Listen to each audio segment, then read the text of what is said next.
What's up, everybody? How's it going? It's me, Transcendence. Hello to all our new D3 refugees, new players, or whoever is going to be watching this video today.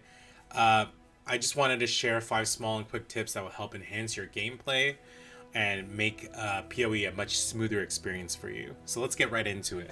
So number 1, it's control clicking on items to move them quickly in between your screens. I see a lot of new players, and this is what they do. They click on an item and they just drag it into their stash, right? Nowhere in the game does it really have a tooltip that tells you you should just control click your items into the game. If you hold the control key and you just click, it will automatically go from your stash to your inventory, or from your inventory to your stash when you're trying to sell stuff to the vendor.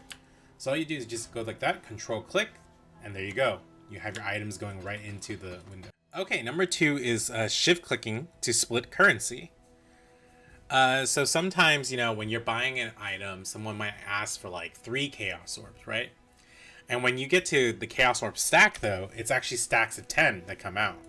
So when you click stash, you can't just get 3 chaos orbs at a time, right? So thankfully, in game there is a tooltip that says, you can shift click to unstack this piece of currency. And all you do is you shift click, you click it, and this fancy little menu will pop up that says like 9 and 1. So 9 means that there's going to be 9 left over. So the left side's always left over. And the right side is how many you're going to get. So you can use the slider here to pinpoint and get 3. Now the other cool thing is shift clicking and unstacking currency also allows you to use the number pad. So for example, let's say there's a stack of 40 and I need 23, right? I'll click this and go to my number pad and just type in 23 very quickly, and that's all I have to do. And it also obeys enter commands too, so I can just go like 5 enter and it will split the currency perfectly.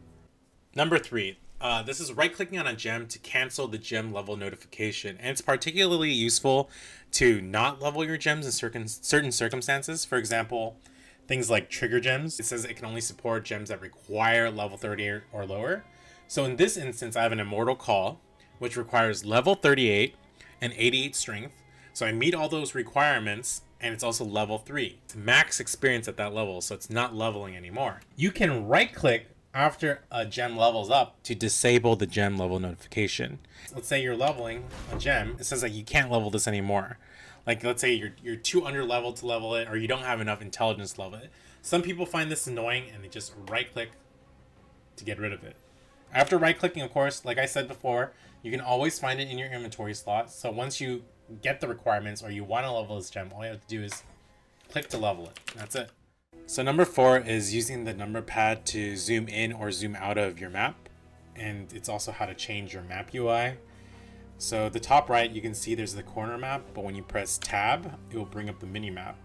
The mini map is kind of zoomed in already, but as you can see, you can also make it smaller or bigger by pressing the minus or the plus button. So plus lets you zoom in, minus lets you zoom out.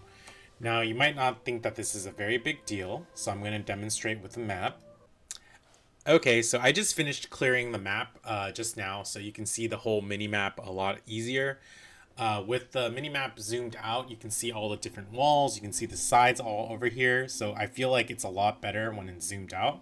Some people do like the default zoom like this, but I just feel like you can't see the whole thing, so you don't know how much of the map you have left to do. Of course, you can always zoom in to see if you've missed any details. This is useful for, like let's say you're just missing this one area and you can't tell where it is, and it's kind of whited out or something. You can always use the arrow keys to go up and down and away from your position. Like that, and just to look around the map if you want. It's kind of slow. You can press tab again and tab again to recenter your map on yourself. Now there's a couple different options that you can use for enhancing your map. So all you do is go to escape, options, and then UI, and then you go down to landscape transparency and map transparency. So what landscape transparency does is it makes the walls a little bit more detailed and a little more different looking. So for example, here you can see this just puts in all the details that you might miss. So if there's like a circle thing down here that I'm on, you can see the circles right here too. So right there, the circle right there. So you can see the detail. And then also map transparency makes the walls more or less transparent. You can always go like this, toggling off the wall transparency. However, if you have the wall transparency and no landscape transparency, well, we just don't have a mini map.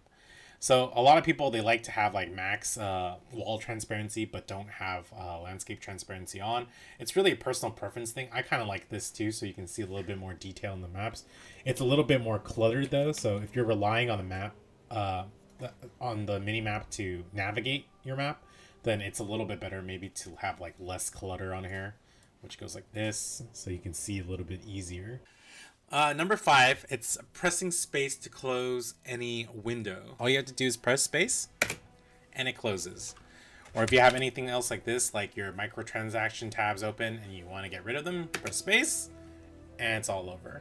It can also cancel certain notifications. So for example, if I seek a prophecy here, you'll see this purple notification come up and she'll start talking, and all you have to do is press that and she stops talking and the notification's gone. I have this prophecy, it's called the God of Misfortune. You will destroy the false idols Kaduku and Kadaka. So here is Kaduku and Kadaka, but once I kill them, the prophecy notification will show up. So let me show you.